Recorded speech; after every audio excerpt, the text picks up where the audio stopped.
Selamat sore Bapak Ibu yang terkasih di dalam Tuhan. Hari ini kita akan segera memulai PA kita. Kita akan melanjutkan PA yang minggu lalu. Namun sebelumnya kita akan memuji Tuhan. Saya ajak jemaat untuk menyanyikan lagu Perubahan Ajaib Terjadi Padaku. Di tengah seluruh perubahan yang terjadi dalam dunia ini, saudara-saudara, perubahan yang paling ajaib yaitu perubahan yang terjadi dalam hidup kita. Yaitu dari hidup yang lama menjadi hidup yang baru. Yang dulu sesat sekarang boleh menemukan di dalam Kristus ada kedamaian. Mari kita nyanyikan lagu ini bersama-sama 3 baitnya.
Kita berdoa. Sejak Yesus di hatiku, ada sukacita yang melimpah. Dunia terus berubah Tuhan, dan hati kami betul-betul merasa hilang kendali. Tetapi kami berdoa bersyukur karena kami tahu Tuhan sedang mengendalikan seluruh dunia, bahkan hidup kami ya Tuhan. Terima kasih Tuhan sebab Engkau memegang kendali atas hidup kami dan Engkau yang sendiri telah mengubah hidup kami dari hidup yang penuh dengan kesuraman, sekarang hidup penuh sukacita. Dari hidup yang tidak ada damai, sekarang ada damai di dalam Engkau. Tuhan, kami akan merenungkan firman-Mu bersama-sama. Kami berdoa kiranya Tuhan bekerja di dalam hati kami. Roh Kudus Tuhan yang memampukan kami untuk boleh memahami firman-Mu dan boleh melakukannya dalam kehidupan kami sehari-hari. Terima kasih Tuhan, kami berdoa dalam nama Tuhan Yesus. Amin. Saudara, mari kita akan nyanyikan satu puji-pujian lagi. Lagu yang sangat indah. Lagu ini bicara seperti seakan-akan ada doa yang keluar dari lagu ini. Bicara tentang saatnya. Saatnya adalah saatnya Tuhan. Kita mau adalah saatnya kita yang terjadi. Kita mau sesuatu, kita mau dalam waktunya kita. Tetapi saudara, lagu ini mengajarkan kepada kita untuk berserah kepada waktunya Tuhan. Waktunya Tuhan mungkin menurut kita waktu yang terlambat, tetapi percayalah dengan iman kita bisa percaya bahwa waktu Tuhan adalah waktu yang tepat untuk terjadi dalam kehidupan kita, untuk menolong kita. Mari kita nyanyikan lagu ini, saatnya, lalu nanti yang bait yang kedua, saatmu. Mari kita nyanyikan lagu ini.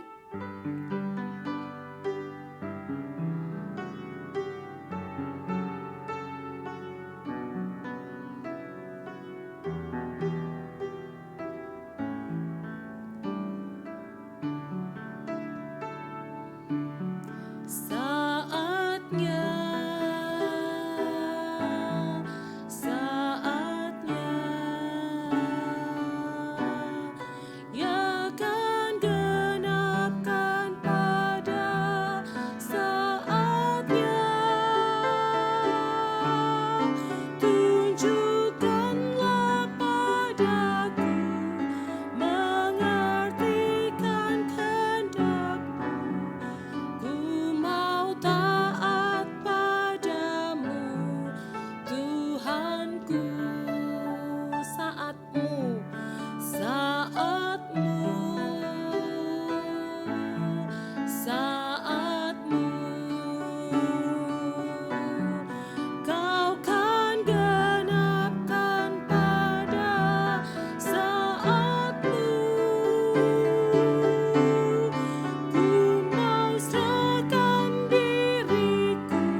lagu yang sangat indah. Saya serahkan mimbar ini kepada Pendeta Aludin.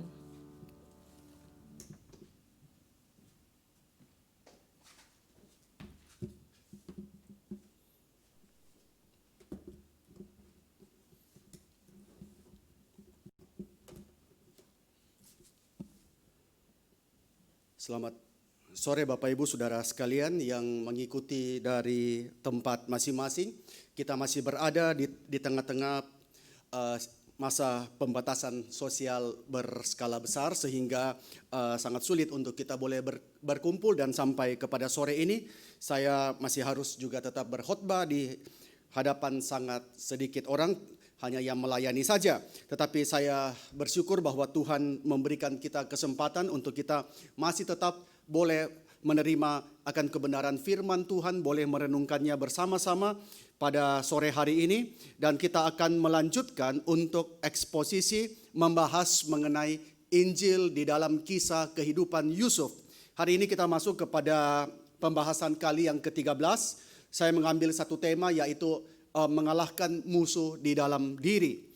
Bapak Ibu sekalian, saudara yang belum mengikuti seri yang sebelumnya, Bapak Ibu bisa mengikuti melalui YouTube. Kita masih membuka melalui channel daripada GRI Graha Family, atau Bapak Ibu bisa search dengan mengetikkan PA GRI Ngagel dan Graha Family untuk seri-seri yang sebelumnya, sehingga kita bisa terus mengikuti secara berkesinambungan satu kisah kehidupan yang begitu banyak hal yang bisa kita pelajari daripada tokoh-tokoh di Alkitab. Dan saya juga berharap saudara bisa membaca seluruh kisah kehidupan Yusuf, mulai dari Kejadian pasal yang ke-37 sampai dengan Kejadian pasal ke-50. Sambil saya menyampaikan PA ini, Bapak Ibu boleh membuka Kejadian 43, pasal 43. Kita tidak akan membaca keseluruhan, tetapi kita boleh membuka sambil mengikuti alur daripada pembahasan sore hari ini. Mari kita sebelumnya masuk dalam doa. Kami berdoa Tuhan dan mengucap syukur kami boleh terus mendapatkan pelajaran yang penting dari firman-Mu ya Tuhan. Bukan cuma pelajaran yang mengisi pengetahuan kami, membuat kami lebih tahu banyak hal, tetapi kami sungguh minta supaya Roh Kudus mengubahkan hati kami. Roh Kudus terus memperbaharui kami. Dari hari ke hari kami hidup semakin menyukakan Tuhan. Kami boleh mengalahkan dosa yang menguasai hati kami. Kami boleh menyatakan cinta kasih Tuhan, anugerah Tuhan di dalam kehidupan kami. Tuhan, kami akan belajar daripada kisah kehidupan Yusuf, pergumulan dia, kesusahan dia, relasi di antara keluarga Yakub tersebut. Kami berdoa Tuhan pimpin kami, sertailah hamba-Mu juga. Biarlah kami semuanya boleh semakin mengerti isi hati Tuhan. Tuhan pimpin juga setiap daripada kami yang berada di rumah, mendengarkan dari rumah. Biarlah kami boleh berkonsentrasi akan firman-Mu. Biar kami terus-menerus diperkaya kehidupan kami oleh kebenaran firman. Dalam nama Tuhan Yesus kami berdoa dan kami mengucap syukur. Amin. Bapak Ibu sekalian, keluarga Yakub adalah keluarga yang kompleks. Keluarga yang kompleks ini adalah keluarga yang sangat menarik jikalau diceritakan atau diangkat menjadi satu misalnya sinetron atau telenovela. Bapak Ibu sekalian, kalau keluarga yang baik-baik saja rasanya masuk ke telenovela, seri kedua orang sudah bosan. Keluarga yang penuh konflik itu membuat orang penasaran dan ingin tahu. Dan keluarga Yakub adalah keluarga yang banyak konflik, keluarga yang rumit, keluarga yang kompleks. Tetapi sebelum saya masuk kepada PA pada hari ini, saya ingin memberikan satu potongan gambar yang indah daripada kehidupan keluarga Yakub. Saya loncat sedikit kepada Kejadian pasal ke-46. Saya bacakan ayat pertama sampai ayat yang ke-6. Jadi berangkatlah Israel dengan segala miliknya, dan ia tiba di Berseba, lalu dipersembahkannya korban sembelihan kepada Allah Ishak ayahnya.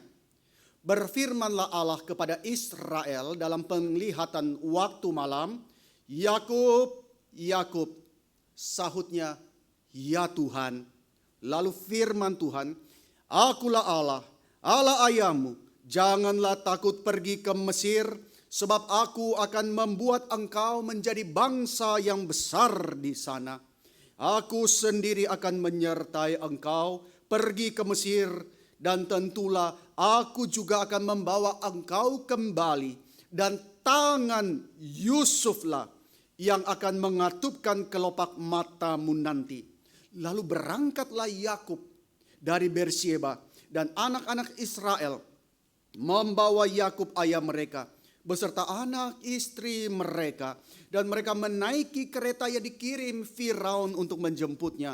Mereka juga membawa ternaknya, harta bendanya yang telah diperoleh mereka di tanah Kanaan.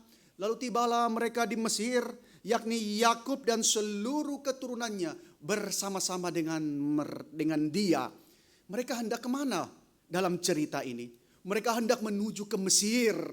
Yakub dengan seluruh keluarga besarnya, dengan satu sukacita yang besar, karena akan terjadi reuni yang tidak mereka perkirakan. Tetapi Tuhan sudah mengatur sedemikian rupa, maka keluarga yang terpecah itu, keluarga itu akan dipersatukan lagi, direkonsiliasikan. What a beautiful, saudara-saudara, begitu indahnya. Tetapi pertanyaan saya, mudahkah jalan ke situ? Tidak, saudara sekalian. Perjalanan menuju kepada pertemuan besar itu, jalannya itu tidak indah sama sekali. Kita pernah membahas beberapa seri yang sebelumnya, seri-seri yang menguras emosi kita, di mana kita mendapati di sana ada kebencian yang sangat, ada kemarahan, ada satu sikap pilih kasih, favoritisme, ada pengkhianatan, ada fitnah, dan lain-lain. Relasi di antara keluarga itu sangat kompleks, Bapak Ibu sekalian. Baik ayah dengan anak, istri yang satu dengan istri yang lain, saudara dengan saudara, dan seterusnya. Tetapi kita tahu bahwa jalan daripada cerita itu sedang menuju kepada rekonsiliasi. Nah, setiap kali kita mendengar kata rekonsiliasi, sering yang terpikir di dalam benak kita apa? Oh, rekonsiliasi, perdamaian, diperdamaikan, berarti antara si A dengan si B, antara si C dengan si D, dan seterusnya. Tetapi seringkali kita lupa yang paling utama, yang paling pertama, yaitu bukan bagaimana mengalahkan musuh di luar, bagaimana berdamai dengan mereka yang di luar, tetapi bagaimana mengalahkan musuh yang besar di dalam diri, berdamai dengan diri. Nah, ini yang seringkali paling sulit, berdamai dengan diri sebelum berdamai dengan orang lain. Melawan diri, mengalahkan musuh di dalam diri adalah hal yang paling sulit, karena sejujurnya kita kadang terlalu kejam kepada diri sendiri. Kita terus-menerus diikat oleh perasaan bersalah, diikat oleh perasaan gagal di masa yang lalu. Kita menghukum diri terlalu keras, atau sebaliknya, kita kadang terlalu longgar terhadap kesalahan diri sendiri. Itu tidak apa-apa, itu hanya perkara kecil dan sebagainya. Maka menghadapi diri itu tidak mudah. Saya sedikit mengulang tentang PA pada minggu yang lalu, untuk mengantar kita masuk kepada tema hari ini. Saudara sekalian, kita tahu Yusuf mengalami luka di dalam batin, luka yang sangat besar yang diakibatkan oleh saudara-saudaranya, yang membuat Yusuf waktu berjumpa dengan mereka, Yusuf sebenarnya punya alasan untuk membalaskan dendamnya, membalaskan kepahitan di dalam hatinya kepada saudara-saudaranya. Tetapi apa yang terjadi? Yusuf malah menyatakan kebaikan hatinya secara diam-diam, di balik satu sikap tegas yang Yusuf tampilkan kepada saudaranya. Apa sajakah kebaikan hati yang dinyatakan oleh Yusuf? Saudara sekalian, kita lihat di dalam Kejadian pasal 42 ayat 6. Saudara-saudara Yusuf itu datang bersujud kepadanya. Dikatakan mereka menghadap dan sujud dengan mukanya sampai ke tanah.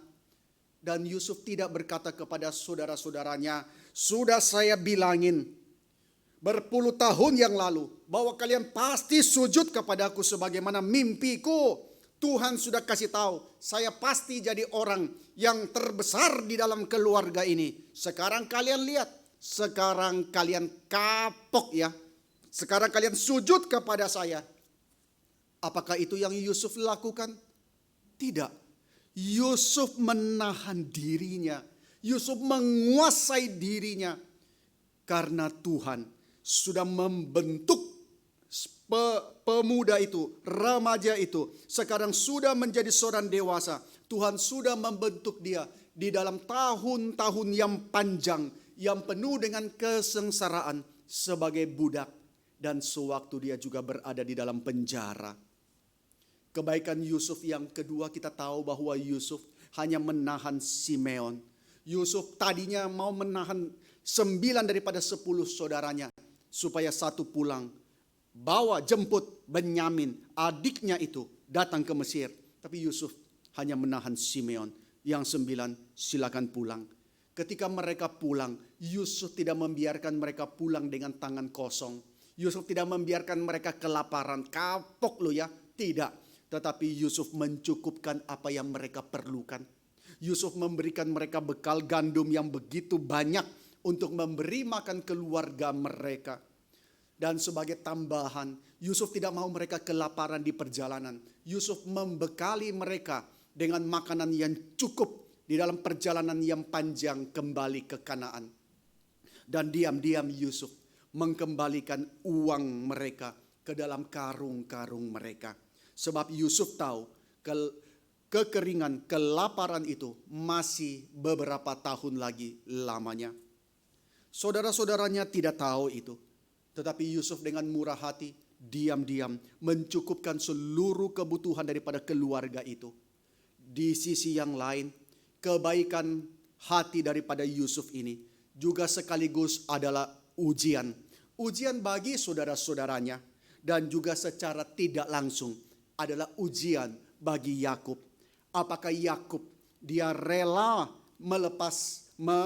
membiarkan Benyamin pergi nantinya demi seluruh keluarga? Ini adalah ujian di sisi yang lain. Dan ketika mereka pulang di tengah perjalanan, ketika mereka istirahat, seseorang daripada mereka membuka karungnya. Dan waktu membuka karungnya itu, mereka kaget.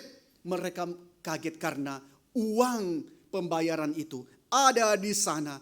Maka mereka gemetar ketakutan.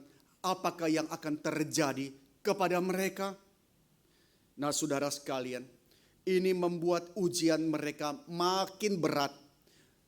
Mereka membawa makanan yang tentu akan habis. Mereka mau tidak mau satu hari nanti harus kembali lagi ke Mesir.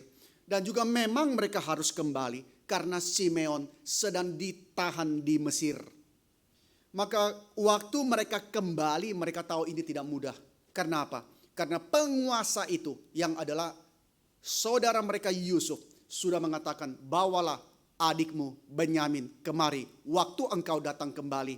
Berarti mereka harus membawa Benyamin kepada Yusuf.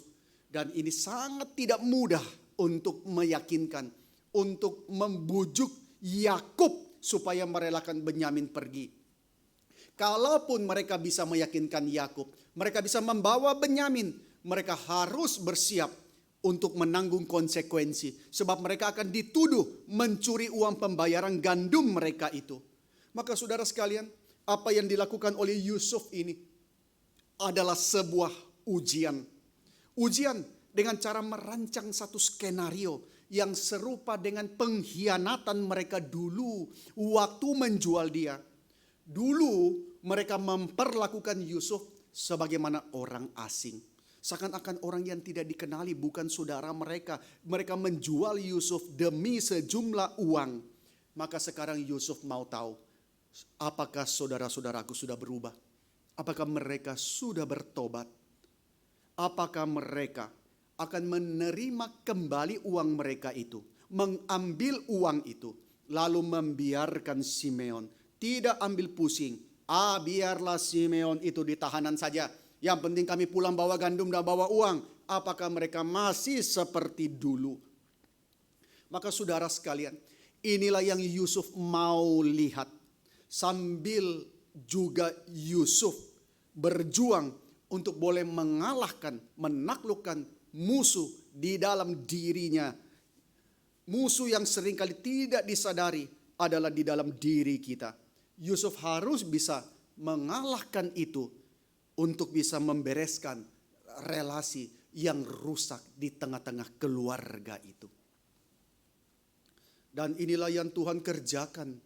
Inilah yang Tuhan kerjakan atas satu persatu pihak di dalam keluarga itu. Rencana Tuhan adalah menghadirkan shalom bagi keluarga itu. Bagi rencana Tuhan boleh diwujudkan melalui keluarga itu, melalui satu persatu anggota di dalam keluarga itu. Minggu lalu saya membahas sedikit mengenai konsep shalom. Kita seringkali menganggap shalom itu hanyalah sekadar sapaan. Kalau ketemu teman, ketemu rekan sepelayanan, kita mengatakan shalom. Tetapi di Alkitab konsep shalom itu konsep yang sangat luas. Shalom itu adalah satu kondisi yang Allah rencanakan sejak mulanya, apa yang Allah kehendaki. Shalom itu adalah satu keadaan, satu persekutuan yang harmonis. Sesuatu yang dikehendaki di antara dua pihak yang berada di dalam satu ikatan perjanjian. Seperti antara Allah dengan umatnya. Kehadiran shalom itu menandakan berkat Allah di dalam relasi perjanjian dengan umatnya. Tetapi di sisi lain, ketidakhadiran shalom menandakan rusaknya relasi tersebut yang disebabkan oleh dosa dan ketidaktaatan salah satu pihak atau ketidaktaatan daripada umat Allah. Maka dosa itu adalah apapun yang merusak, menghancurkan shalom itu. Dosa adalah apapun yang menarik perhatian kita daripada Allah, yang menarik kita daripada kemuliaan Allah, yang membuat kita menghina anugerah Allah, yang membuat kita merusak ciptaan Allah dan manusia yang Allah ciptakan. Saudara sekalian, shalom di dalam keluarga Yakub sudah rusak. Dan setiap pihak ada andil di dalam kerusakan daripada damai di tengah keluarga itu. Dan hanya Tuhan sendirilah yang mampu memulihkan shalom di tengah-tengah keluarga itu. Tetapi pertama-tama yang Tuhan kerjakan adalah Dia akan merestorasi pribadi-pribadi tersebut, di mana mereka harus berhadapan, di mana mereka harus mengalahkan musuh di dalam diri mereka sendiri. Minggu lalu kita membahas satu tema mengenai small sign of peace. Tanda kecil daripada perdamaian yang sedang terjadi yang kita perlu tangkap. Di dalam Kejadian pasal 42 dan 43 kita mendapati small sign of peace itu. Tanda bahwa proses rekonsiliasi itu sedang berlangsung. Tanda apa yang kita lihat? Saudara perhatikan, ketika mereka datang ke Mesir, Yusuf memperlakukan mereka dengan keras seakan-akan sebagai orang asing. Yusuf menuduh mereka sebagai mata-mata, menahan Simeon sebagai sandera sampai mereka membawa Benyamin ke Mesir. Tetapi saat yang sama, Yusuf juga diam-diam memperlakukan mereka dengan baik. Tadi kita sudah bahas, Yusuf memberikan mereka gandum, Yusuf memberikan mereka bekal, dan Yusuf mengembalikan uang mereka di tengah jalan. Dan itu kemudian membuat saudara-saudaranya berbicara dengan gentar waktu mereka menemukan uang itu. Saudara lihat di Kejadian 42 ayat 28, perhatikan mereka berkata apa? Mereka berkata, apakah juga yang diperbuat Allah terhadap kita? Apakah juga yang diperbuat Allah terhadap kita? Kalau saudara perhatikan pembacaan Alkitab dengan seksama, saudara akan mendapati inilah kali pertama kita mendengar nama Tuhan keluar daripada mulut bibir saudara-saudara Yusuf itu.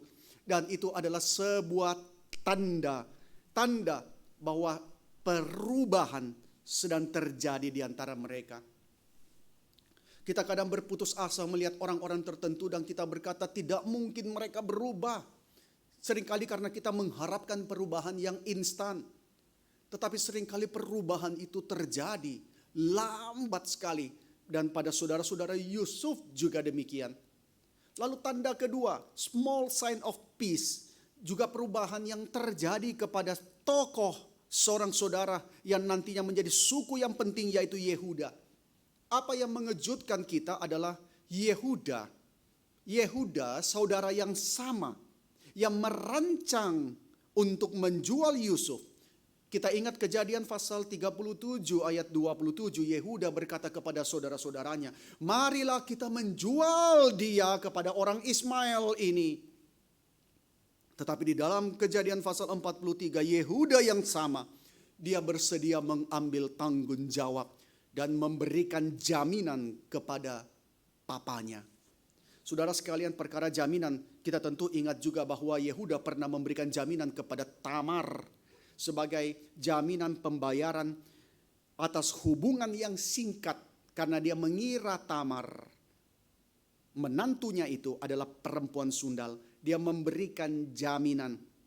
Apa kaitan antara Kejadian 37, usul Yehuda untuk menjual Yusuf, Kejadian 38, jaminan Yehuda kepada Tamar, dengan Kejadian pasal 43 ini? Saudara sekalian, di dalam Kejadian pasal 37 dan 38, apa yang Yehuda lakukan? Mengusulkan supaya Yusuf dijual dan memberikan jaminan kepada Tamar bagi hubungan mereka yang singkat itu. Dua-duanya itu adalah untuk kepentingan dirinya dan untuk melayani dirinya sendiri. Tetapi di dalam Kejadian pasal 43, jaminan itu adalah untuk kepentingan orang lain, kepentingan seluruh keluarga itu, apapun harga yang harus ditanggung. Maka ini adalah satu tanda yang kecil meskipun, bahwa Allah sedang bekerja di dalam diri daripada Yehuda. Nah, sekarang kita akan masuk kepada tema pada hari ini, yaitu mengalahkan musuh di dalam diri. Saudara sekalian, menghadapi diri, musuh di dalam diri itu bukan hal yang mudah. Bukan hal yang mudah. Musuh apakah yang saat ini masih ada di dalam dirimu? Apakah yang menghalangi damai sejahteramu sampai kepada hari ini? Sesuatu yang mau engkau singkirkan tetapi tidak bisa. Sesuatu yang begitu menguasai di dalam hatimu. Musuh apakah yang masih begitu mendominasi kehidupanmu? Engkau tentu tahu. Setiap kita tahu apa yang ada di dalam hati kita. Kesulitan kita, kelemahan kita, ketidakmampuan kita. Meskipun kita seringkali sulit untuk mau mengakui. Sulit untuk mau mengatakan bahwa ada musuh itu di dalam diri kita. Ketika Yesus mengajar murid-muridnya berdoa, Yesus mengajar mereka berdoa Bapa kami. Doa Bapa kami di gereja kita menaikkan itu setiap minggunya. Doa Bapa kami mengatakan, lepaskanlah kami daripada yang jahat. Lepaskanlah kami daripada yang jahat. Maka di sini kita harus sadar, yang jahat itu bukan cuma ada di luar sana, tetapi juga ada di dalam saya. Maka saya sangat membutuhkan anugerah dan pertolongan Tuhan. Saudara sekalian, kita seringkali disesatkan bahwa masalah terbesar di dalam hidup saya, itu adanya di luar saya. Masalah terbesar di dalam hidup saya, itu adanya di luar sana, bukan di dalam sini. Maka kalau kita ditanya, apa yang salah dengan hidupmu? Apa yang salah? Kita akan dan kita bisa dengan lancar menjelaskan kesalahan demi kesalahan yang ada pada situasi tertentu, kejadian peristiwa tertentu, orang-orang tertentu di dalam kehidupan kita. Bahkan Tuhan pun juga bisa kita persalahkan. Kita akan bisa dengan yakin dan dengan lancar mengatakan, masalahnya tidak mungkin pada saya. Nah, seringkali bukan, kita mengatakan dengan yakin, kita akan mengatakan dengan fasih, masalahnya bukan pada saya. Jika masalah timbul, perhatikan apa yang biasanya keluar daripada mulut kita. Saudara coba lihat beberapa hal yang biasanya keluar daripada mulut kita. Ketika masalah ada, kita akan mengatakan apa?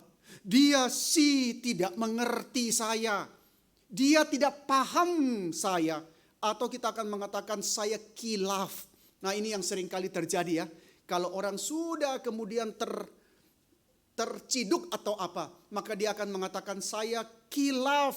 Saya orangnya tidak begitu kok. Swear, asli. Saya orangnya pengertian. Saya orangnya jauh daripada bayangan kalian. Atau kita akan mengatakan, ini karena saya lagi mumet, banyak urusan makanya begitu. Tapi ini bukan saya. Atau misalnya suami istri mengatakan, kamu sih nggak tahu suami saya kayak apa. Atau kita mempersalahkan istri kita. Dia orangnya sulit, maka saya nggak bisa membangun rumah tangga dengan orang seperti itu. Atau kita mungkin anak-anak setelah mereka dewasa mereka mengatakan ini salah orang tua saya. Entah dulu orang tua suruh nikah, orang tua suruh kerja ini dan sebagainya. Kita akan mencari dengan fasihnya, dengan lancarnya. Siapa yang bersalah di dalam kehidupan kita, kenapa terjadi seperti ini? Dan ini adalah sesuatu hal yang sangat familiar, bukan? Apa yang saya katakan tadi, saudara sekalian, adalah sesuatu hal yang sangat sering terlontar dari mulut kita, bukan? Ya meskipun waktu saya mengatakan ini, saudara dari rumah mengatakan tidak seperti itu. Sekali lagi, kita akan mudah melihat apa yang salah kepada orang lain. Dan kita harus mengakui bahwa kita orang yang sangat berbakat, orang yang sangat jago di dalam menggiring opini bahwa yang salah itu adalah pihak yang lain. Mungkin termasuk Allah itu sendiri yang kita persalahkan. Kita menolak kebenaran bahwa kejahatan di dalam diri kita lah yang menarik kita kepada kejahatan di luar sana. Rasul Paulus sangat menyadari itu, bahwa senantiasa ada peperangan di dalam batin kita. Bahwa setiap orang percaya ada musuh yang harus ditaklukkan di dalam dirinya. Dan bahwa ini adalah peperangan seumur hidup di antara daging dengan roh sampai kepada hari kematian kita. Maka orang Kristen tidak pernah bisa berpuas diri mengatakan aku sudah menang terhadap pencobaan. Karena peperangan di antara kedagingan kita dan roh itu berlangsung sampai kepada hari kematian kita. Roma pasal yang ke-7 ayat 21 sampai 23 menyatakan musuh di dalam diri tersebut, menyatakan tentang musuh dalam diri tersebut sebagai berikut. Saya bacakan Bapak Ibu sekalian. Demikianlah aku dapati hukum ini, jika aku menghendaki berbuat apa yang baik, yang jahat itu ada padaku. Sebab di dalam batinku aku suka akan hukum Allah, tetapi di dalam anggota-anggota tubuhku aku melihat hukum yang lain yang berjuang melawan hukum akal budiku dan membuat aku menjadi tawanan hukum dosa yang ada di dalam anggota-anggota tubuhku. Paulus menyadari bahwa kedagingan tidak pernah selaras dengan kehendak Tuhan. Tidak peduli betapa dia ingin taat kepada Tuhan di dalam segala hal. Kita tentu tahu apa yang baik. Kita mau mengikuti Tuhan, taat di dalam segala hal. Tetapi Paulus tahu, tidak peduli betapapun dia ingin taat kepada Tuhan di dalam segala hal. Dia harus memerangi yang jahat yang ada di dalam dirinya. Dia harus memerangi musuh di dalam dirinya itu. Yesus juga pernah bicara tentang musuh di dalam diri dengan cara yang lain. Ketika Yesus berdoa di Getsemani, Yesus selesai berdoa mendapati murid-muridnya tertidur. Yesus berkata satu kalimat kepada mereka. Dalam Markus 14 ayat 38 Yesus berkata, roh itu penurut tapi daging lemah. Kita seringkali mendengar ayat ini. Roh itu penurut tetapi daging lemah. Maka kita tidak bisa mengabaikan itu. Kita diikat oleh kedagingan kita sepanjang kita berada di tengah-tengah dunia ini. Dan adalah diri ini yang seringkali menghalangi kita untuk melakukan apa yang seharusnya. Saudara sekalian, Saya kembali kepada kisah keluarga daripada Yakub. Memang rekonsiliasi itu di dalam keluarga Yakub memang pada akhirnya itu akan terwujud.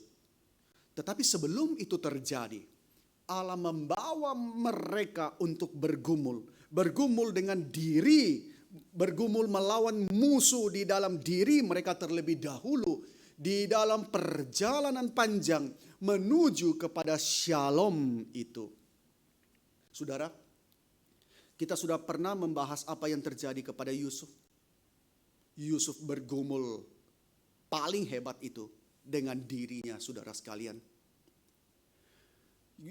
Yusuf ketika dia menjadi pejabat di Mesir, menjadi penguasa nomor 2, Yusuf tidak menjadi orang yang euforia, lalu kemudian dia menikmati kehidupannya, lalu dia merasa mendapatkan kenikmatan hidup yang luar biasa. Tidak, Yusuf bergumul dengan hebat. Dan ketika dia berjumpa dengan saudara-saudaranya, maka sungguh-sungguh itu adalah satu peristiwa yang tidak mudah. Ketika melihat saudaranya datang tak kala Yusuf sudah bertekad untuk melupakan, Yusuf sudah bertekad untuk mengendapkan seluruh pengalaman memori yang pahit itu. Dan mungkin Yusuf akan berkata, sudah cukup aku dibenci, sudah cukup aku dikucilkan, sudah cukup dulu aku hendak dimatikan, aku dijual, aku difitnah, aku dipenjarakan, aku dilupakan oleh orang-orang. Mungkin Yusuf berkata di dalam hatinya, it is enough, cukup semuanya itu. Lupakan keluargaku, lupakan papaku meskipun aku sangat mengasihi dia, dia sangat mengasihi aku. Lupakan semuanya itu, lupakan mencari rekonsiliasi di dalam keluarga. Itu mungkin pikiran Yusuf. Maka Manasye, itulah nama yang ku berikan kepada anakku, Yusuf berkata. Manasye forgetful, aku mau melupakan. Itulah nama anakku dan itulah yang harus aku lakukan. Tetapi saudara sekalian, pada hari itu saudaranya muncul. Selama bertahun-tahun di Mesir, Yusuf ketika menjadi penguasa, tidak pernah sekalipun, sedikit pun dia meluangkan waktu, dia berupaya untuk mencari kabar, untuk mengirim orang kepada keluarganya. Tidak. Semua sakit pedihnya luka masa lalu dikubur Yusuf dalam-dalam. Tetapi Allah tidak membiarkan anak-anaknya hidup tanpa damai. Jikalau Allah menghendaki, rekonsiliasi itu harus terjadi jikalau Allah menghendaki. Dan disitulah tangan Tuhan menghantar saudara-saudara Yusuf menuju kepada perdamaian, menuju kepada rekonsiliasi. Dan ketika bertemu dengan saudara-saudaranya, Allah tidak menghapuskan perasaan itu, perasaan yang pahit di dalam hati Yusuf. Allah membiarkan Yusuf bergumul dengan dirinya itu. Allah membiarkan Yusuf menguji hatinya, sebagaimana dia juga menguji saudara-saudara Yusuf. Kita tahu di dalam Kejadian pasal 42 ayat 24, selesai Ruben berkata, selesai saudara-saudaranya berkata, ini ditimpakan Allah kepada kita karena kesalahan kita dulu. Dan Ruben berkata, aku sudah kasih tahu jangan jual anak itu. Jangan lakukan apa-apa kepada anak itu. Setelah itu, ayat 24 mengatakan Yusuf menangis. Yusuf menumpahkan, meluapkan seluruh beban berat di dalam hatinya. Yusuf bukan seorang yang tidak punya hati, tidak punya perasaan. Yusuf pergi meninggalkan ruangan itu dan di situ dia tidak bisa tahan. Dia tidak ada siapa-siapa dia bisa bicara. Dia tidak ada siapa-siapa dia bisa datang konseling, saudara sekalian. Dia meluapkan beban hatinya seorang diri di hadapan Tuhan. Dia menangis seorang diri di balik wajah seorang penguasa yang tegas. Di situ ada hati yang hancur, saudara sekalian. Dan di dalam Kejadian pasal yang ke-43 ayat 30, kembali kita mendapati Yusuf menangis, saudara sekalian. Hatinya begitu mudahnya goncang, saudara sekalian. Ayat 30 Kejadian pasal 43 mencatat, lalu segeralah Yusuf pergi dari situ, sebab hatinya sangat terharu merindukan adiknya itu. Dia melihat Benyamin, dia tidak tahan, maka dia pergi dari situ. Hatinya betul-betul goncang dan dia begitu rindu dengan Benyamin dan dia menangis, dia mencari tempat untuk menangis. Alkitab mencatat dia masuk ke dalam kamar, dia menangis, dia menumpahkan air matanya di situ. Yusuf bergumul dengan masa lalunya. Yusuf bergumul dengan perlakuan orang-orang yang justru adalah orang terdekatnya. Saudara sekalian, kalau yang menyakiti kita adalah orang yang jauh daripada kita, tidak terlalu menyakitkan. Tetapi jikalau orang yang paling dekat dengan kita, yang mendukakan kita, yang mengkhianati kita, yang mempermalukan kita, maka itu rasanya hati itu hancur luar biasa. Dan itu yang terjadi kepada Yusuf. Orang yang terdekat, saudara-saudaranya sendiri yang telah mengkhianati dia, memperlakukan dia sebagai bukan saudara, seakan-akan tidak mengenali dia. Tetapi saudara lihat, inilah yang Allah kerjakan di dalam kehidupan Yusuf. Allah menolong Yusuf untuk berhadapan dengan musuh di dalam dirinya. Allah menolong Yusuf untuk menghadapi kejahatan masa lalu daripada saudara-saudaranya. Dan Allah yang memampukan Yusuf untuk membalas kejahatan itu dengan kebaikan. Saudara sekalian, sekarang kita akan lihat bagaimana dengan Yehuda. Yehuda itu nantinya menjadi anak yang paling penting di dalam perjalanan sejarah bangsa itu. Juga kita akan melihat kepada Yakub. Saudara sekalian, perhatikan Kejadian pasal 42 ditutup dengan satu kalimat Yakub yang bersikeras.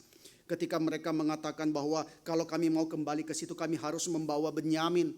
Yakub di dalam Kejadian 42 ayat yang terakhir, dia mengatakan, anakku itu tidak akan pergi ke sana bersama-sama dengan kamu, sebab kakaknya itu telah mati dan hanya dialah yang tinggal. Jikalau dia ditimpa oleh kecelakaan di jalan yang akan kamu tempuh, maka tentulah kamu akan menyebabkan aku yang ubanan ini turun ke dalam dunia orang mati karena duka cita. Pasal 42 selesai. Saudara mendapati kesan apa di tengah-tengah keluarga itu, saudara? Saudara, kalau berada di situ, saudara akan merasakan bahwa ada bara yang masih menyala di tengah-tengah keluarga itu. Saudara sangat tidak nyaman berada di dalam keluarga yang penuh dengan bara yang seakan-akan siap untuk membakar seisi rumah. Bertahun-tahun. Dan itu yang dialami oleh keluarga Yakub. Mungkin kita tidak menangkap nuansa itu. Karena begitu cepatnya Alkitab menceritakan berpindah dari satu momen ke momen yang lain. Tetapi bara itu masih menyala di tengah-tengah keluarga itu. Dan pernyataan Yakub itu, saudara sekalian, itu adalah pernyataan yang egois dari seorang kepala keluarga yang membuat anak-anaknya kembali menyadari bahwa mereka itu hanyalah second class member di tengah keluarga itu. Saudara bayangkan sebagai anak mendengarkan papa ngomong seperti itu. Saudara akan tahu saudara itu hanyalah anggota kelas 2, warga kelas 2 di dalam keluarga itu. Bagi Yakub, Benyamin itu harus tetap dilindungi sekalipun keluarga itu akan kelaparan.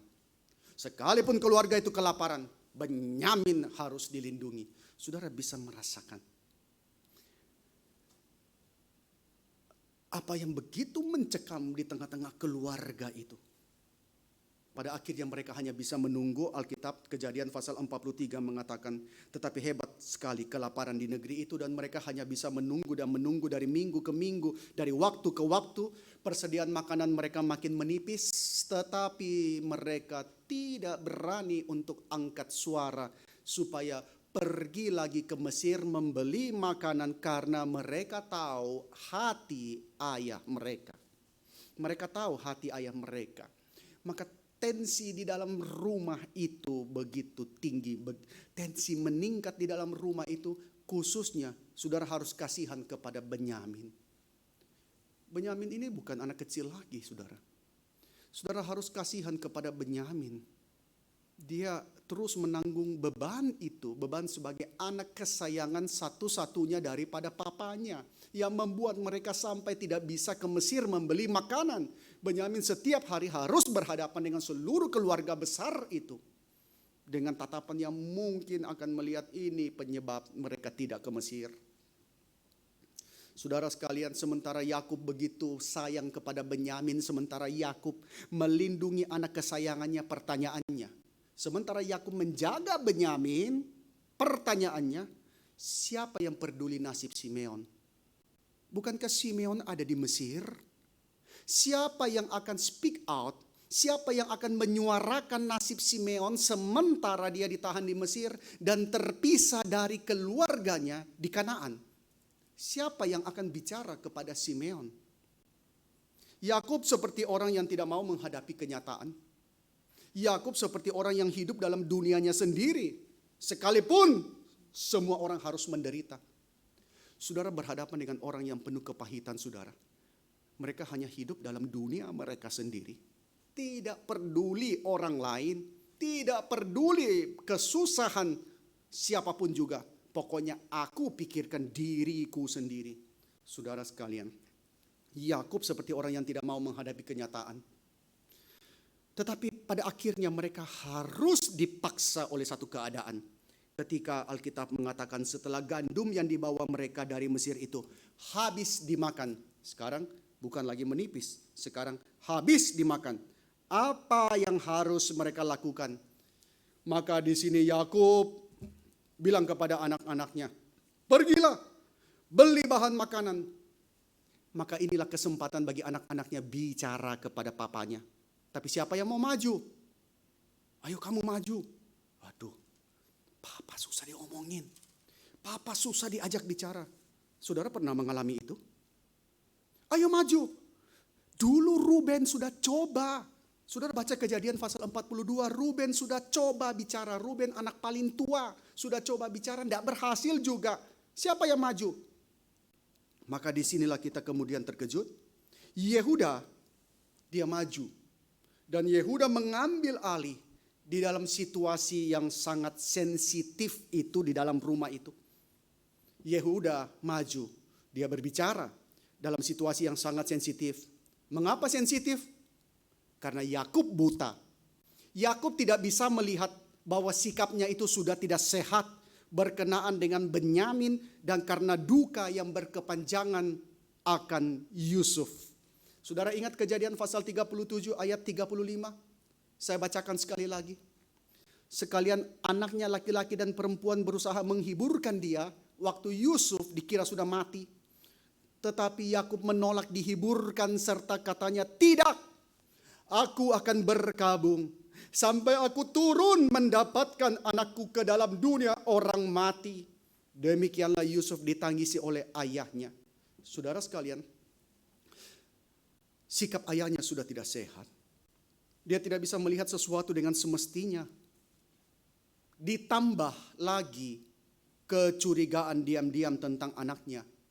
Maka semuanya ini menjadikan Yakub seorang yang complicated untuk dihadapi. Dia curiga, dia begitu sayang, begitu obsesif terhadap satu hal. Maka semua itu menjadikan Yakub orang yang sulit sekali, saudara sekalian. Saudara, coba hadapi orang seperti itu. Yang sudah dibutakan, yang hanya fokus kepada hal-hal yang terlalu sempit. Saudara akan mengakui sulit sekali. Saudara akan angguk-angguk.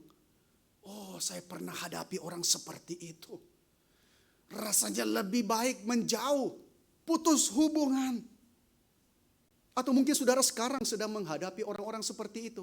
Atau jangan-jangan saudara dan saya adalah orang seperti itu tanpa kita sadari. Maka saudara perhatikan mulai bagian ini dan seterusnya. Yehuda akan menjadi juru bicara utama di dalam keluarga itu. Mulai momen itu Yehuda dia berdiri dan dia mengambil alih pembicaraan, dia akan menjadi juru bicara utama di dalam keluarga itu.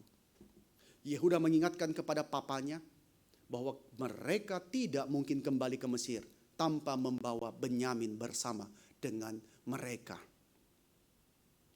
Lalu saudara masih mendapati Yakub mencoba melempar kesalahan kepada anak-anaknya yang lain dengan menyebut, kenapa kalian menyebut masih ada adikmu yang paling kecil? Yakub masih mencoba melempar kesalahan itu. Kenapa sih kalian sebut masih ada adikmu yang paling kecil? Yakub sekali lagi mencoba membuat mereka merasa bersalah. Mencoba membuat mereka membayar harga atas kedukaannya. Di dalam Kejadian pasal 43 ayat 6 Yakub berkata, mengapa kamu mendatangkan malapetaka kepadaku? Kalian ini semua, kalian yang mendatangkan malapetaka kepada aku, mengapa? Saudara lihat, begitu sulit, begitu complicated.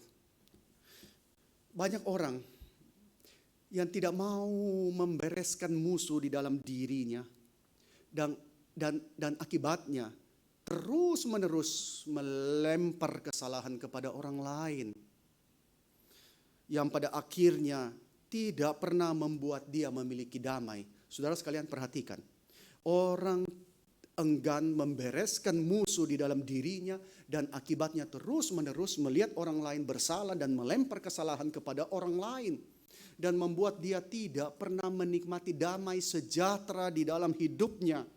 Orang yang terus-menerus menyalahkan orang lain, apakah ada damai di dalam hidupnya?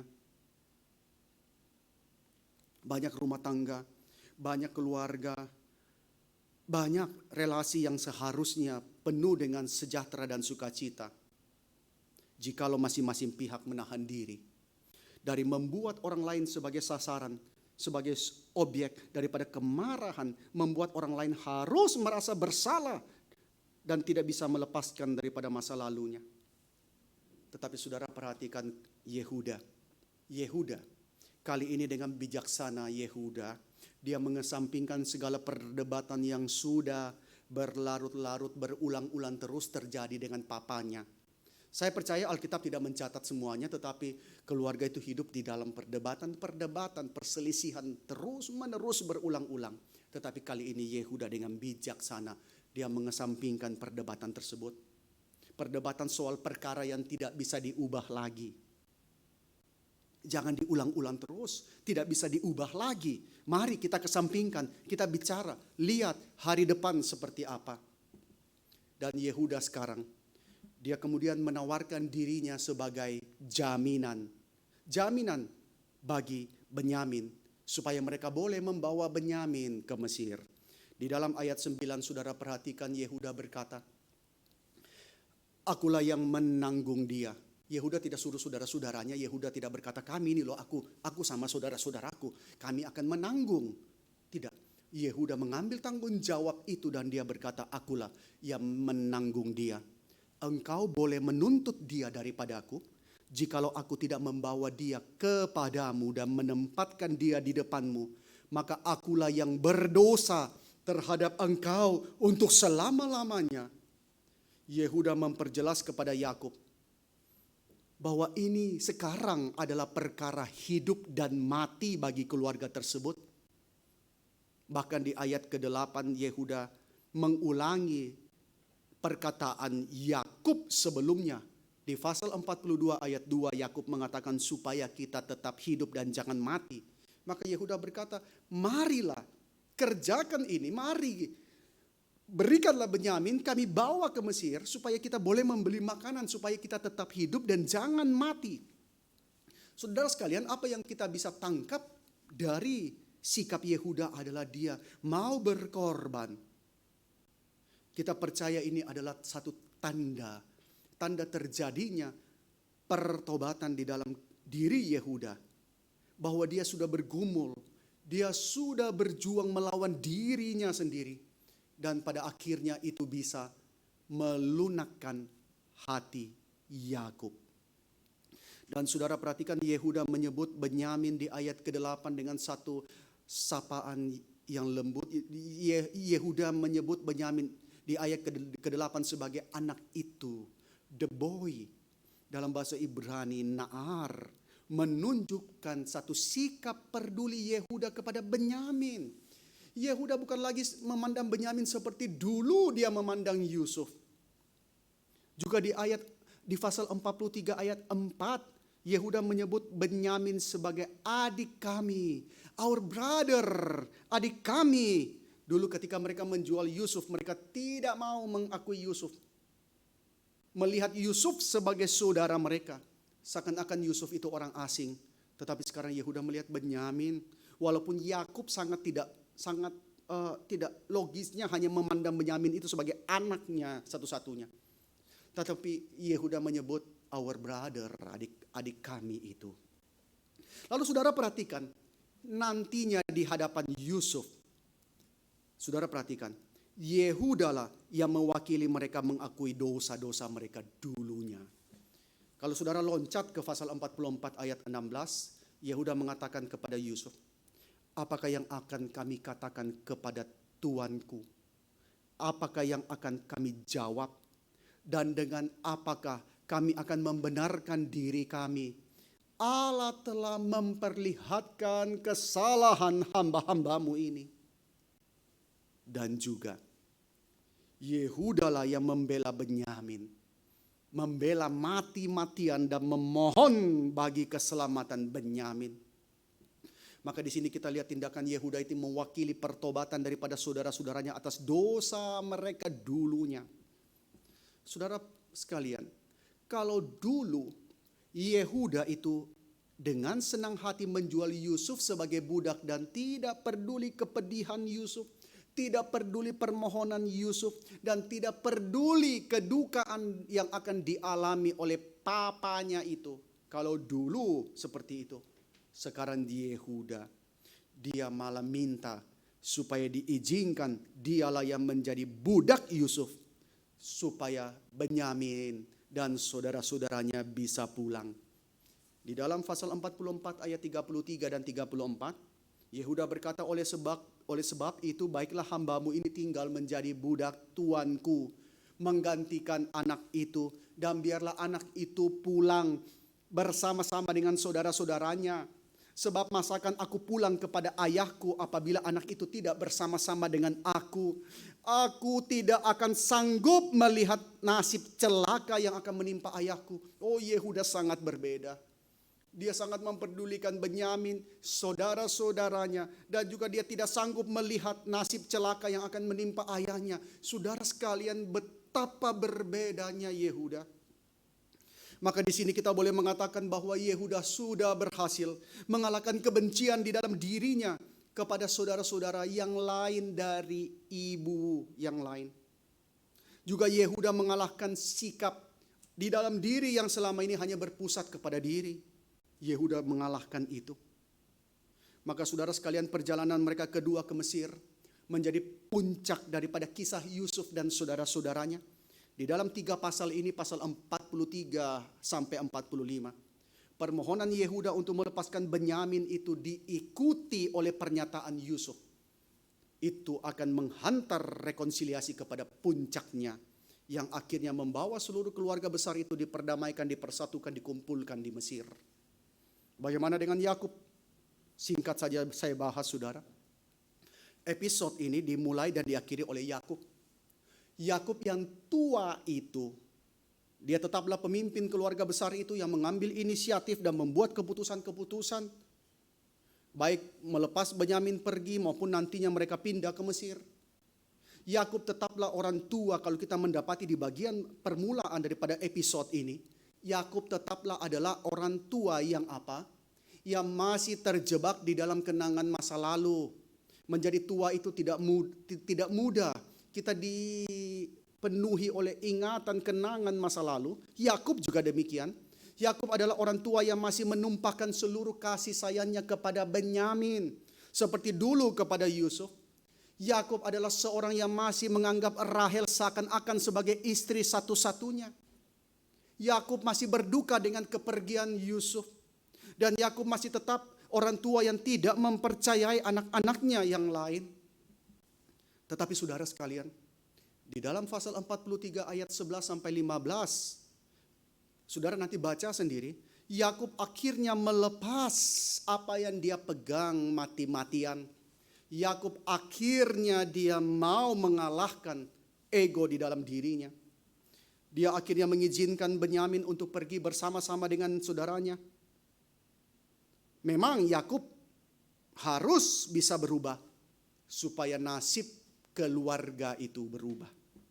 Saudara sekalian, ketika akhirnya Yakub memenuhi permintaan mereka, kita melihat bahwa Yakub mulai bisa mengalahkan musuh di dalam dirinya.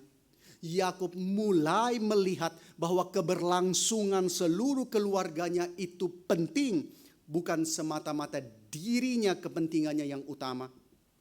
Juga saudara perhatikan, Yakub berpegang kembali kepada imannya. Imannya kepada siapa? Kepada Allah yang Maha Kuasa, El Shaddai. Sesuatu yang hampir pupus di dalam tahun-tahun terakhir oleh karena duka dan putus asanya. Kita pernah mengenal Yakub yang begitu beriman dan ngotot. Di dalam Kejadian pasal 32 ketika dia bergumul dengan Allah, Yakub berkata, "Aku tidak akan membiarkan engkau pergi jika engkau tidak memberkati aku." Ketika pada akhirnya Yakub melepas Benyamin, Yakub bisa melihat bahwa this is not about me, tetapi kepentingan yang lebih besar, dan Yakub memilih untuk menyerahkannya kepada tangan Allah yang Maha Kuasa. Di ayat 14 Yakub berkata, "Allah yang Maha Kuasa kiranya membuat orang itu menaruh belas kasihan kepadamu." Dan Yakub menutup dengan mengatakan, "Jikalau aku terpaksa kehilangan anak-anakku, biarlah juga kehilangan." Saudara sekalian, akhirnya Yakub melepas mereka, dan yang menarik di ayat 13 pasal 43, Yakub berkata, bawalah juga adikmu itu." Saudara perhatikan, Yakub tidak berkata, "Bawalah juga anakku itu." Tapi Yakub berkata, "Bawalah juga adikmu itu." Sekarang Yakub melihat Benyamin sebagai salah seorang daripada saudara-saudaranya, anak-anaknya. Maka Yakub mengirim mereka dengan doa, kiranya El Shaddai, Allah yang Maha Kuasa itu, yang akan menyertai, mengubah hati pejabat di Mesir itu, sehingga dia menunjukkan belas kasihnya dengan melepaskan Simeon dan tidak menyakiti Benyamin. Saudara sekalian, kita sudah melihat perubahan di dalam kehidupan Yusuf, Yehuda, dan Yakub. Tetapi saya tertarik sekali, saudara sekalian. Ada satu sosok di dalam keluarga mereka, satu kisah menarik yang lain, dan ini penting, saudara. Ini penting. Saya ingin menceritakan berkenaan dengan tema ini, mengalahkan musuh di dalam diri. Sebelum Yusuf, Yehuda, dan Yakub bergumul dengan diri mereka, dan Allah pernah mengerjakan perubahan besar di dalam diri seseorang dalam keluarga itu, sehingga dia bisa mengalahkan musuh yang begitu besar di dalam dirinya. Siapa dia? Adalah ibu dari Yehuda, Lea. Istri Yakub, ibu daripada Yehuda. Yakub punya 4 istri. Lea, Rahel, Bilha, dan Silpa. Bilha dan Silpa adalah budak daripada 2 istri. Yang pertama Lea dan Rahel. Di antara Lea dan Rahel, siapakah yang dicintai oleh Yakub? Kita tahu, Rahel yang dicintai. Yakub rela kerja bertahun-tahun dan bertahun-tahun lagi demi mendapatkan Rahel. Sedang Lea, itu istri yang aku dapatkan oleh karena tipu daya daripada mertuaku Laban. Apakah Yakub cinta kepada Lea? Tidak. Dia cintanya kepada Rahel setengah mati. Alkitab memberikan kepada kita perbandingan itu. Di dalam Kejadian pasal 29 ayat 16 dan 17. Laban mempunyai 2 anak perempuan. Yang lebih tua namanya Lea dan yang lebih muda namanya Rahel. Lea tidak berseri matanya, tetapi Rahel itu elok sikapnya dan cantik parasnya. Oh saudara sekalian, Lea adalah orang yang struggle seumur hidup. Dia adalah orang yang struggle bersaing dengan saudaranya untuk mendapatkan cinta suaminya. Dan Lea memusatkan seluruh hidupnya untuk mendapatkan itu. Lea memusatkan itu kepada dirinya. Maka imannya adalah iman yang self-center, yang berpusat kepada diri. Dari mana kita tahu? Kita tahu daripada nama anak-anaknya. Saudara sekalian perhatikan, mungkin kita jarang memperhatikan nama anak-anak daripada Yakub. Perhatikan ketika Ruben lahir, Lea memuji Tuhan. Karena apa? Saudara perhatikan, karena Tuhan telah memperhatikan kesengsaraannya. Perhatikan di Kejadian pasal 29 ayat 32, Lea menamai Ruben sebab katanya sesungguhnya Tuhan telah memperhatikan kesengsaraanku. Sekarang tentulah aku akan dicintai oleh suamiku. Oh saudara sekalian, Lea begitu mendambakan cinta daripada suaminya. Apakah Yakub mencintai dia? Sepertinya tidak. Karena kita mendapati petunjuk itu daripada nama anak yang kedua. Lea dikaruniai anak yang kedua, Simeon. Waktu dia melahirkan Simeon, dia bersuka sebab Tuhan telah memberikan penghiburan baginya dalam keadaan ia tidak dicintai. Kejadian 29 ayat 33 ia berkata, sesungguhnya Tuhan telah mendengar bahwa aku tidak dicintai. Saudara bisa bayangkan ya betapa tragisnya ketika dia mengatakan itu. Bahwa dia itu tidak dicintai. Saudara sekalian, kalau kita dicintai orang, kita merasa sangat berbahagia. Tapi kalau kita merasa kita tidak dicintai sama sekali, saudara tahu perasaan seperti apa? Lea mengatakan Tuhan telah mendengar bahwa aku ini tidak dicintai. Lalu diberikannya pula anak ini kepadaku. Maka dia menamai anak itu Simeon. Oh kemudian apakah Lea tenang? Tidak. Dia masih struggle untuk menerima cinta daripada suaminya. Maka ketika Lewi lahir anak yang ketiga, dia bersuka cita karena apa? Oh karena sekarang suamiku pasti akan mencintai aku. Saudara sekalian lihat ya, dia terus bergumul dengan cinta penerimaan daripada suaminya itu. Kejadian 29 ayat 34, Lea berkata, sekali ini suamiku akan lebih erat kepadaku. Karena aku telah melahirkan 3 anak laki-laki baginya. Itulah sebabnya dia menamai anak itu Lewi. Oh suamiku pasti akan cinta. Saudara sekalian kasihan sekali. Saudara sekalian ketika orang bergumul untuk diterima dan dicintai. Dia membangun ilusi bahwa suamiku pasti akan sekarang lebih erat kepadaku karena aku telah melahirkan 3 anak laki-laki, 3 milik pusaka kepadanya. Saudara sekalian, sampai kapan dia bergumul dengan keadaan itu? Sampai kapan? Sampai dia dimampukan Tuhan untuk menaklukkan ambisi di dalam hatinya itu. Sampai dia dimampukan Tuhan untuk mengalahkan musuh yang begitu besar di dalam dirinya itu. Maka ketika Yehuda lahir, saudara sekalian, ketika Yehuda lahir barulah dia bisa mengalahkan keegoisan yang ada di dalam hatinya. Dan dia menggantikan dengan pujian yang sungguh-sungguh kepada Allah, kepada kemuliaan nama Tuhan. Maka saudara perhatikan Kejadian pasal 29 ayat ke-35. Ketika Lea berkata, Lea tidak lagi mengharapkan cinta daripada suaminya. Bukan tidak mengharapkan. Lea tidak lagi berfokus kepada dirinya. Berfokus kepada hatinya yang tidak dicintai itu. Tetapi Lea berkata, sekali ini aku akan bersyukur kepada Tuhan. Lea tidak lagi menyinggung bahwa suamiku akan mencintaiku melalui anak ini apa tidak. Tetapi Lea hanya mau satu hal. Bahwa kelahiran anak ini, sekali ini, aku akan bersyukur kepada Tuhan. Itulah sebabnya dia menamai anak itu Yehuda. Saudara sekalian, tentu Lea tidak mungkin mampu mengalahkan musuh dalam dirinya dengan kekuatan dia. Tetapi kita tahu dia mengarahkan hatinya kepada Tuhan Allah. Maka Allah yang telah menggenapkan itu di dalam hatinya. Ketika akhirnya Lea mampu berdamai dengan dirinya dan menyerahkan semuanya itu bagi kemuliaan Allah. Ketika Lea dia bergumul dan dia mengalahkan musuh di dalam dirinya itu dan menyerahkan semuanya itu bagi kemuliaan Allah. Dan dia menamai anak itu Yehuda, sebab sekali ini aku akan bersyukur kepada Tuhan. Maka saudara lihat ya, justru Allah kemudian menyatakan kemuliaan pekerjaannya itu melalui siapa? Bukan melalui rahim Rahel, tetapi melalui rahim daripada Lea. Nantinya kemuliaan Allah diekspresikan melalui Yehuda, bukan melalui Yusuf atau Benyamin.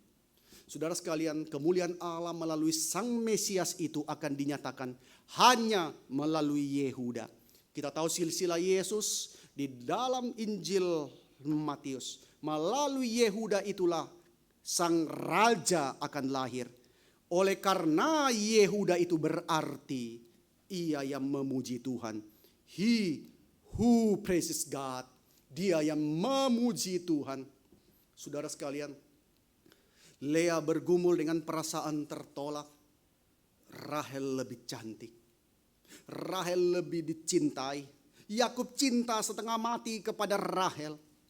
Tetapi Lea akhirnya bisa menerima bahwa itu pun ada di dalam kedaulatan Allah. Akhirnya saudara sekalian, pilihan Allah itu bukanlah berdasarkan penampilan luar. Kita tahu ayat yang lain yang mengatakan bahwa manusia melihat kepada fisik, kepada penampilan luar, tapi Allah melihat ke dalam hati. Saudara sekalian, kita tahu bahwa pilihan Allah bukan berdasarkan sesuatu penampilan di luar, bukan Rahel, tapi Lea lah yang melahirkan Yehuda. Dan melalui jalur keturunan Yehuda, Sang Mesias itu akan lahir. Saudara sekalian, Lea bergumul lama dengan pihak yang lain. Lea bergumul lama dengan Tuhan, sampai dia melepas semuanya itu dan melihat bahwa kedaulatan Allah itu indah. Dan kepada nyala semua pujian dan kemuliaan dia naikkan. Saudara sekalian, saudara bergumul berapa lama dengan perlakuan orang lain? Saudara bergumul berapa lama dengan relasi yang rusak, dengan ketidakadaan shalom itu? Atau mungkin saudara sudah lama bergumul dan kecewa dengan Tuhan? Saudara perlu belajar melepas apa yang saudara ikat di dalam diri saudara, yang membuat kebencian itu mengendap dan rekonsiliasi menjadi sulit. Setiap kita mencari damai yang sejati di dalam hidup kita, mencari shalom tersebut. Tetapi saudara, pertama-tama perlu kita sadari bahwa kita ini adalah semuanya manusia yang bercacat celah, manusia yang bersalah satu dengan yang lain, manusia yang pernah melukai yang lain, dan terutama bersalah kepada Tuhan. Tetapi masalahnya kita selalu melihat kesalahan itu ada pada orang lain. Maka saudara sekalian, yang pertama-tama harus dibereskan adalah diri kita di hadapan Tuhan. Saudara ingat ketika dua orang pergi berdoa ke bait Allah, pemungut cukai dan orang Farisi. Pemungut cukai berdoa di sana. Yang dia lihat bukan si orang Farisi, dia lihat dirinya, dia bergumul dengan dirinya. Dia bukan memukul-mukul orang Farisi itu, tapi dia memukul-mukul dirinya. Dan dia sadar yang bermasalah itu adalah diri ini. Maka saudara sekalian, dia tidak mau lihat orang lain meskipun dia dipandang remeh, dipandang hina. Untuk apa sih pemungut cukai itu datang berdoa di bait Allah? Untuk apa sih? Mungkin dalam pikiran orang-orang, tetapi dia tahu yang dia minta hanya pengampunan kepada Tuhan. Yang dia minta hanya dia bisa diperdamaikan dengan Allah. Dia lihat dirinya, musuh di dalam dirinya itu. Dan Yesus berkata, dia pulang sebagai orang yang dibenarkan. Saudara sekalian, ini yang kita butuhkan untuk mengalahkan musuh. Yang paling utama itu ada di dalam diri. Kita perlu menyadari siapa kita di hadapan Allah. Dan kita perlu menyambut dengan sukacita pendamaiannya atas kita. Dan tidak ada diri. Saudara sekalian, saudara mungkin berpikir urusanku terlalu dalam, kepahitanku, hatiku disakiti terlalu dalam. Tapi saudara sekalian, saya mau katakan tidak ada diri yang terlalu besar untuk bisa dikalahkan. Karena Kristus sudah menang di atas kayu salib. Mari kita berdoa sebelum masuk dalam tanya jawab. Tuhan, kami bergumul diri. Berapa banyak yang sudah menyakiti kami. betapa hati kami, pikiran kami hanya terpusat kepada kesakitan itu, dan kami terus-menerus sulit mengalahkan musuh di dalam diri itu. Tapi kami berdoa, Tuhan, berikan kami anugerah-Mu, berikan kami pertolongan-Mu supaya kami boleh mengalahkan musuh yang mengikat dalam diri kami. Kami boleh dimerdekakan, kami boleh mengarahkan hati kepada Engkau saja dan kemuliaan-Mu. Dan kami boleh menikmati hidup di dalam damai yang sepenuhnya, di dalam sukacita yang daripada Tuhan saja. Tuhan, tolong setiap kami yang sedang bergumul, yang sedang diikat oleh masa lalu, diikat oleh kebencian, oleh kemarahan. Berikan kami damai yang melampaui akal dan pikiran manusia. Damai yang berasal daripada Kristus, Sang Anak Allah, yang telah memberikan nyawa di atas kayu salib, telah mati mengalahkan maut dan bangkit bagi kami. Terima kasih Tuhan. Dalam nama Tuhan Yesus kami mau berdoa dan kami mohon pertolongan Tuhan saja. Amin. Saya serahkan kepada Ibu Dona untuk boleh memimpin kita dalam pujian bagi persembahan sebelum kita masuk dalam tanya jawab. Kalau ada pertanyaan boleh kirimkan ke nomor yang sudah diinformasikan melalui broadcast WA dan sebagainya. Tuhan memimpin kiranya. Baik Bapak Ibu yang terkasih di rumah, kita akan memberikan persembahan. Kita akan menyanyikan satu puji-pujian yang sangat indah. Tadi waktu dengarkan firman Tuhan, saya sendiri bersyukur bahwa Tuhan mengerjakan perubahan dalam hidup kita. Bukan kita, karena kalau kita sendiri maka kita akan susah sekali. Kita akan terus menuding orang lain, mencari kesalahan orang lain. Tetapi betapa susahnya ternyata untuk melihat kesalahan itu juga ada dalam diri kita. Dan biarlah kiranya puji-pujian saat ini kita akan nyanyikan untuk boleh kembali merefleksikan firman Tuhan yang tadi kita dengarkan. Mari kita nyanyikan lagu Perubahan Ajaib. Sejak Yesus di hatiku, perubahan ajaib itu terjadi.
Lanjutkan dengan tanya jawab. Saya persilakan kembali Pak Aludin.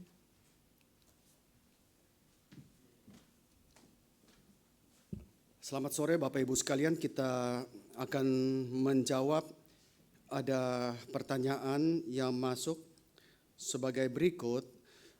Kalau punya orang tua seperti itu, ya seperti Yakub itu ya Bapak Ibu sekalian, umpamanya saya ada di second layer, what should I do? Maksudnya kepada orang tua ya, itu perasaan itu bukan kepada saudara-saudara karena tidak memiliki feeling seperti itu.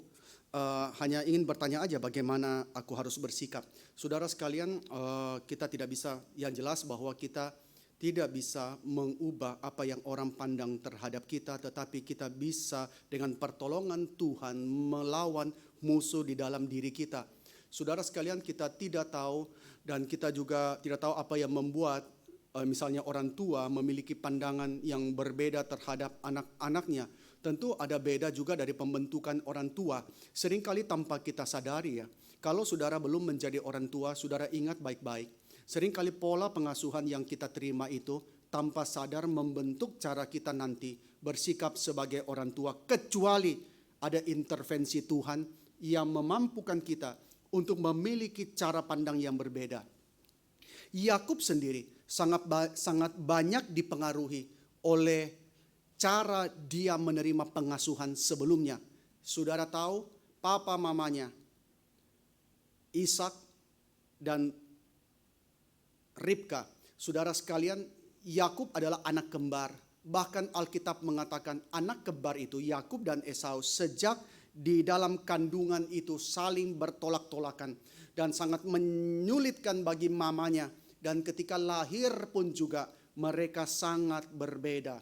Maka orang tua tanpa sadar akan melihat anak itu seturut dengan kesukaan dia yang seringkali dia tidak bisa jelaskan. Tetapi ada sesuatu yang melandasi sehingga dia prefer kepada anak ini dan bukan anak yang lain.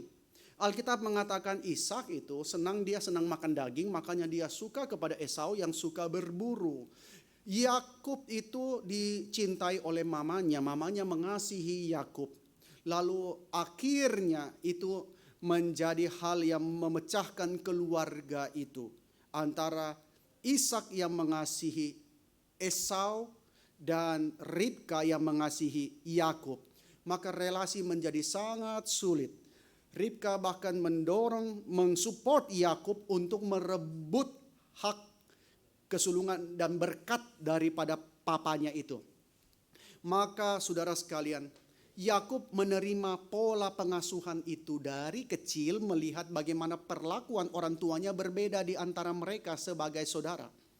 Maka Yakub tanpa dia sadari, dia membawa juga pola itu di dalam menghadapi anak-anaknya. Akhirnya menimbulkan hal yang sangat-sangat tidak enak di dalam keluarga. Kalau demikian, saudara sekalian, kita tidak mampu.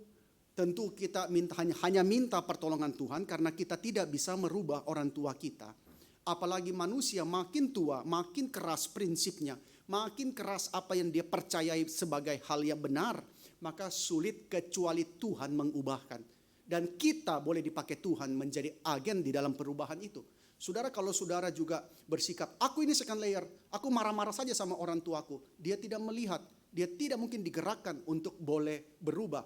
Tetapi jikalau saudara sendiri berubah, saudara sudah mengalahkan kepahitan itu. Saudara sudah mengalahkan perasaan tidak diutamakan itu. Lalu saudara melayani orang tua dengan baik. Saudara taat, saudara menghormati orang tua dengan baik.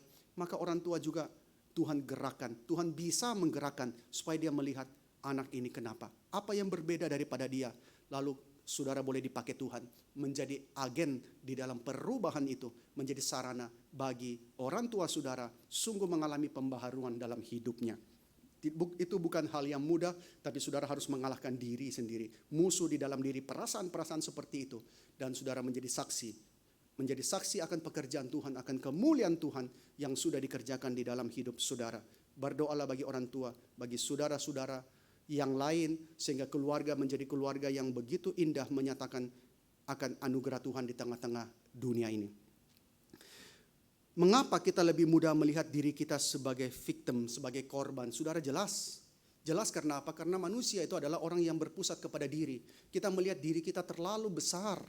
Masalah terbesar bagi manusia adalah kita melihat diri kita terlalu besar. Kita melihat diri kita terlalu utama, saudara sekalian. Waktu kita senang, kita tidak peduli orang lain. Waktu kita susah, kita mau semua orang melihat kepada kita. Semua orang memperdulikan kita. Banyak orang di gereja marah-marah. Kenapa aku tidak diperhatikan? Tapi waktu dia berada dalam keadaan baik, mungkin dia tidak pernah mau melayani. Mungkin dia tidak pernah mau memperdulikan orang lain. Tetapi saudara minta kepekaan kepada Tuhan. Kalau memang saudara berada dalam posisi sebagai victim, saudara minta. Sekali lagi sesuai tema hari ini, kita mengalahkan musuh di dalam diri kita. Tetapi saudara bukan cuma memikirkan diri, tetapi ketika saudara mau memikirkan orang lain, ketika saudara mau belajar mengasihi orang lain, maka saudara akan mengalahkan perasaan itu sebagai victim. Saudara mulai melihat hidup saudara menjadi berkat bagi orang lain, meluapkan akan anugerah Tuhan kepada orang lain. Maka saudara, pakai waktu, kesempatan, talenta yang Tuhan kasih, melayani orang lain, mengasihi mereka. Di dalam anugerah Tuhan, saudara boleh dipakai menjadi alat Tuhan. Maka itu akan membuat saudara akan melihat diri berbeda. Lalu pertanyaan yang ketiga, Pak, jika ada masalah relasi yang rusak, apa yang harus saya lakukan? Apakah harus cek kesalahan diri dulu? Bagaimana kalau ortu selalu beda pendapat dengan saya? Apakah saya harus tetap diam? Saudara sekalian, pertanyaannya jika ada masalah relasi yang rusak, apa yang harus saya lakukan? Saudara, tentu kita akan sangat mudah untuk melihat kepada pihak lain sebagai pihak yang bersalah, sebagai pihak yang merugikan saya. Tetapi perlu saudara sekalian, kita berdoa datang di hadapan Tuhan. Berikan kepada saya mata rohani yang jernih, melihat apa yang sedang terjadi di dalam terang daripada firman-Mu.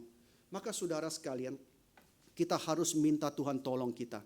Dengan firman Tuhan membukakan mata kita, mencelikkan kita, merubah hati kita.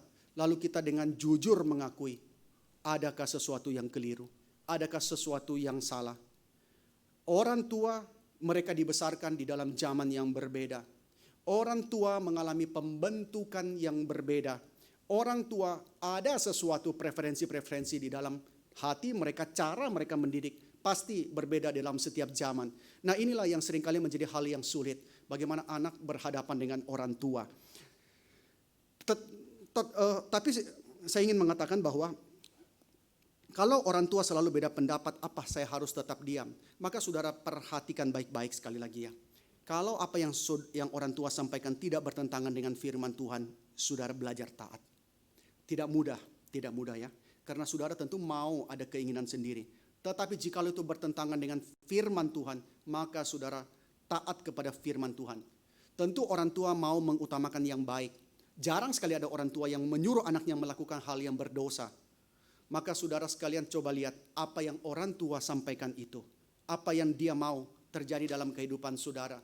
Tetapi tentu juga orang tua harus belajar meskipun tidak mudah untuk melepas